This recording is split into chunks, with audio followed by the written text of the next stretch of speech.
Lost and Found, written by Cloudy Skies. Chapter 12.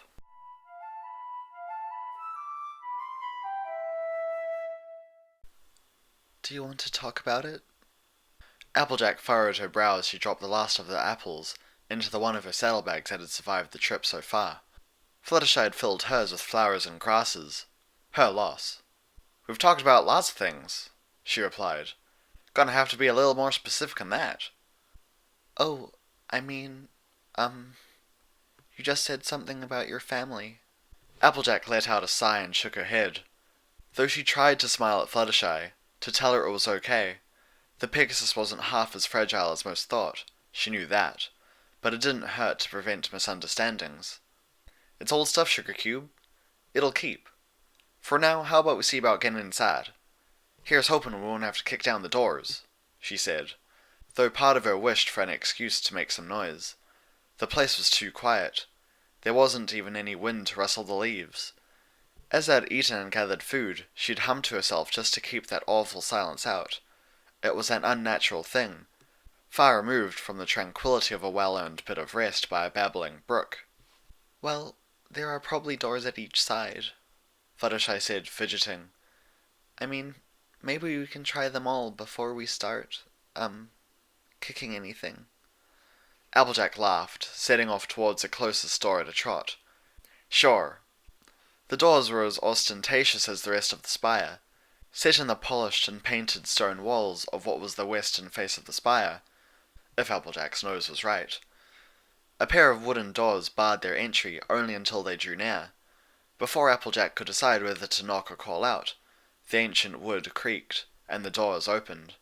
Years' worth of ornate swirly wood carvings swung to meet them, revealing the grand hall beyond. "Well, if Celestia and Luna ever lived here, they've sure turned it down a notch since," Applejack murmured, glancing about as she stepped past the threshold. "Rarity'd have our hides if she saw us dragging our dripping hooves in here." "Oh, goodness," was all Fluttershy said, but Applejack could hear a second echoing set of clops as the Pegasus followed close by. Their steps were loud on the pristine marble floor, and Applejack could see hints of her own bedraggled reflection as they stepped into the largest hall she had ever seen in her life. The room dwarfed even Castle Canterlot's throne room, its every surface gleaming white marble. Far above, crystal chandeliers glowed with an almost painfully bright light, but the room itself was rather bare. The center of the room was dominated by a large and still functional fountain, with more sculptures than Applejack could count, and benches were scattered about the floor. What defined the room, however, was the doors and portals that led out from it. On the ground floor and interspersed in galleries lining the walls for 6 stories up, doors, windows, and doorless arches led out from the hall. Next to some were signs done in filigree of precious metals and gems, many of them with images clearly offering services. Here a bathhouse, there a jeweler's. "This ain't no castle. It's a whole gold-darn city," Applejack breathed. The closer they got to the center of the room, the dizzier she became trying to take it all in. Every inch of the stone railings of every single gallery was covered in carvings of unicorns in all manner of dresses, at work and at play, dancing and sleeping. The fountain alone sported no less than 12 layers and 10 times as many small, detailed sculptures, like the world's most elaborate wedding cake. Do you think there are more rooms like this?" Fluttershy asked, eyes wide and voice full of awe as she slowed down and spun on the spot. "There were no shortage of bridges, so if there's a room like this for every bridge, and the place is much taller than just this," Applejack said, clutching her head.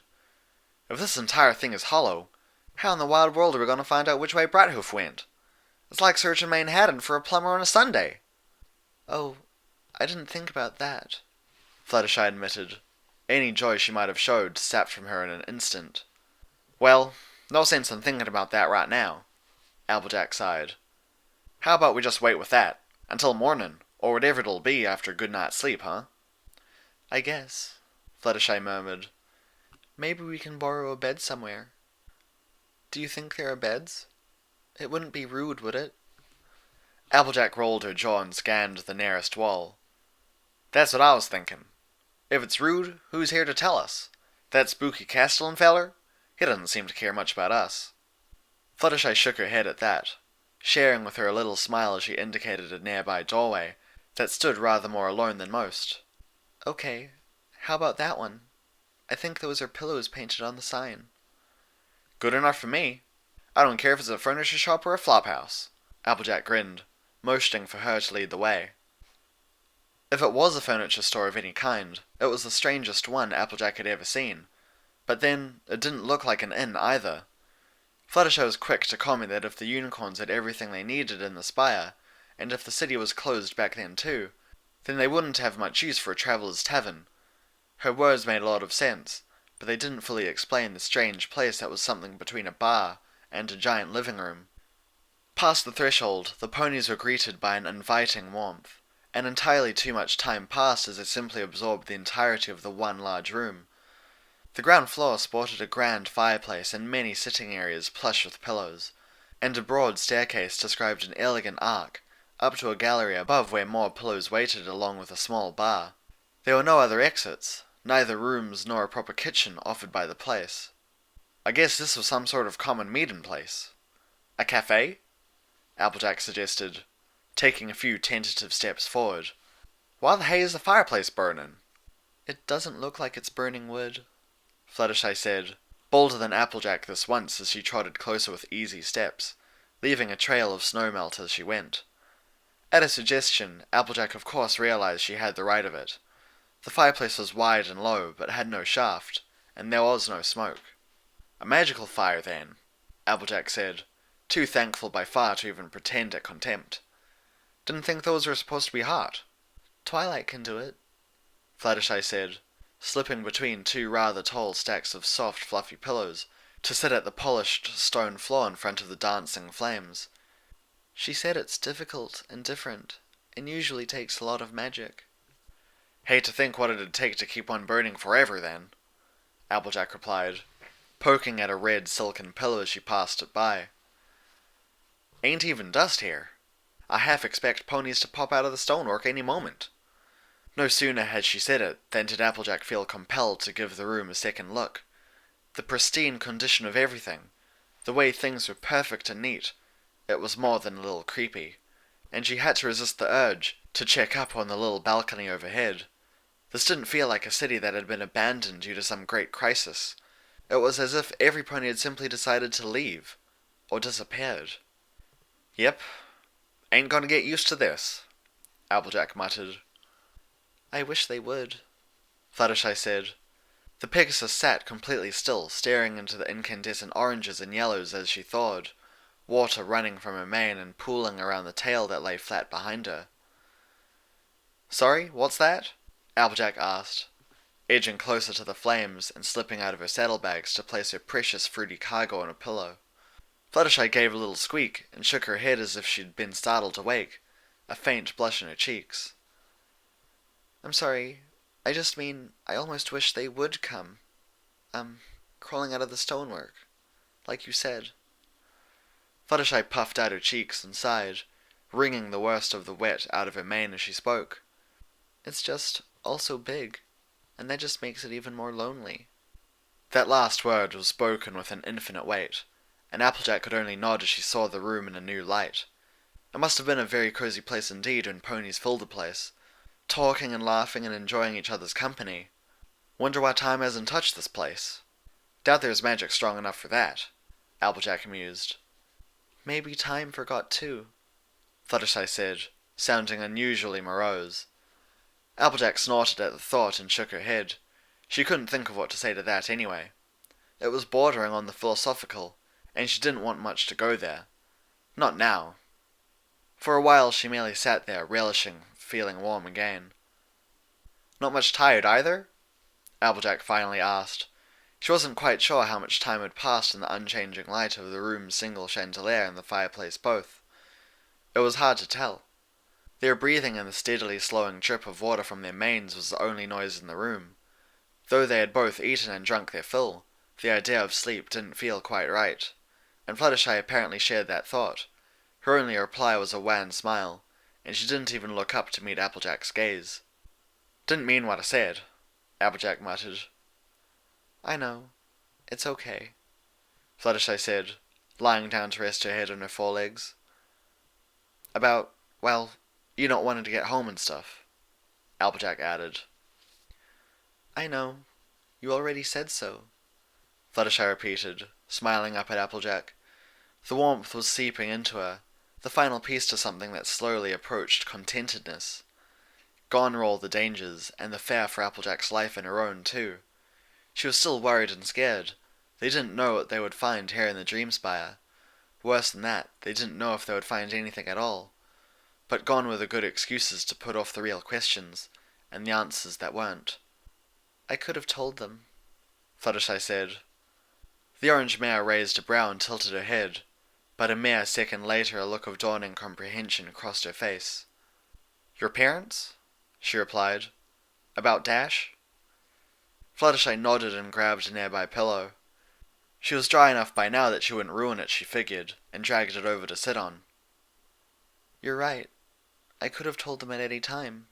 Admitted I had, well, not quite lied, but that it was a misunderstanding. No, not misunderstanding.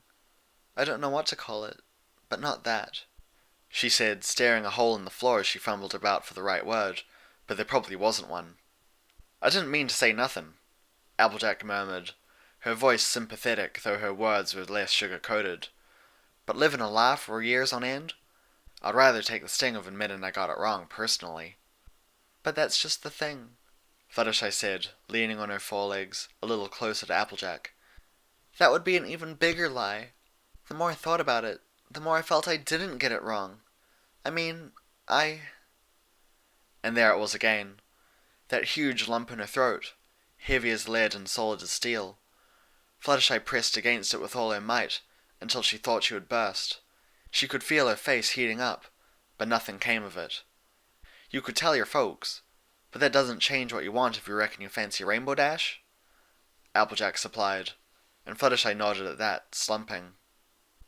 I could, but I don't know, she said, her voice barely a whisper. It feels like giving up. Applejack smiled then.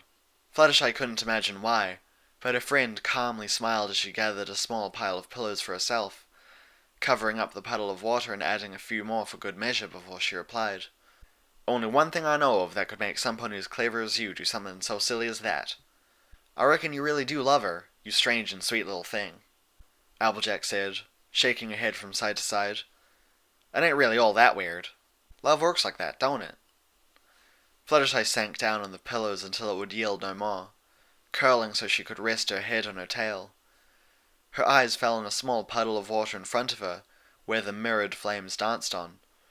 Applejack spoke so frankly of what had consumed her for so long, something that had been slowly burning in the depths of her mind, what was today a roaring bonfire. She makes me feel safe. Every time I see her, I feel a little bit better, happier, Fluttershy said, not quite sure if the words were for Applejack or herself. She doesn't hide her annoyance when I disappoint her, but she's never looked down on me, I think. Not really. She just wants me to be the best I can be, she murmured. She remembered well the sting of Dash's words during the trek up the mountain to deal with the dragon all that time ago. Applejack merely inclined her head at that. Fluttershy raised her head as she remembered something her friend had said. It was a little rude, perhaps, to drag up what had probably been meant as a compliment, but the words had stuck. You said I was strong. It sounded strange, ridiculous even, but Applejack didn't so much as smile. I mean, that was just to make me feel better, right? I don't feel it. I don't see it. You wouldn't, Applejack said. In short order she rose to stand, stretched, and trotted over to the nearby staircase. Where are you going? Fluttershy called, the cold tendrils of fear brushing her heart by in that all too familiar manner. Had she said something wrong? From above came a creak, followed by a soft clink of glass. Was she in the bar? Applejack? Applejack? Fluttershy tried anew, a little louder. There was a pop, a rather loud, "Ugh, no!" Then another pop. A second later, hoof steps preceded Applejack's return. the farm pony trotting down the stairs with a bottle in her mouth. "Smells all right, this," she said, once she'd put the bottle down between them and taken a seat again. "My nose ain't never failed me before, and this here is good cider. Not the fermented stuff, though, but it's bubbly." Okay. Fluttershy asked, more than a little bewildered. "I remember talking to Apple Bloom about something like this earlier this summer. What is it now? Early fall? I don't even know anymore," she admitted with a shrug, leaning over to take a sip from the slim glass bottle. Fluttershy sat upright and made a non-committal little noise. "You're already doing something silly. You're trying to change who you are for some pony else. I don't know about you, but to me that sounds like mighty bad business," Applejack continued. She carefully put the bottle back down on the hard floor and levelled an even harder look Fluttershy's way. The Pegasus shrank back, nodding without thinking. "But she just wants me to be more assertive, just like you girls do," Fluttershy protested, her wings sagging. "Can't speak for every pony," Applejack said, poking her cheek with her tongue. "What I want, and what I think the others want, is for you to be happy being you. There's a big difference there. But Rainbow I can't read. Maybe she's always had your measure where I had to see it for myself. She knows how strong you are. She just wants you to act it, perhaps," she hummed, and Fluttershy felt her cheeks light up while Applejack reached for the bottle again. Again, Fluttershy thought back to that one ball of memories, to this year's reservoir hurricane effort. She knew Rainbow Dash cared about her, but before that day she could pretend she didn't believe it. Even it made her feel wretched. There was an odd mixture of pain and relief in telling herself that she wasn't as important to Dash as Dash was to her. That day, she'd lost that option. "And strength?" Applejack asked, her drawl pulling her back to the present. "It's just a word, but sure, I'll play." "It's okay," Fluttershy muttered, looking away. "I'm really tired. We don't have to."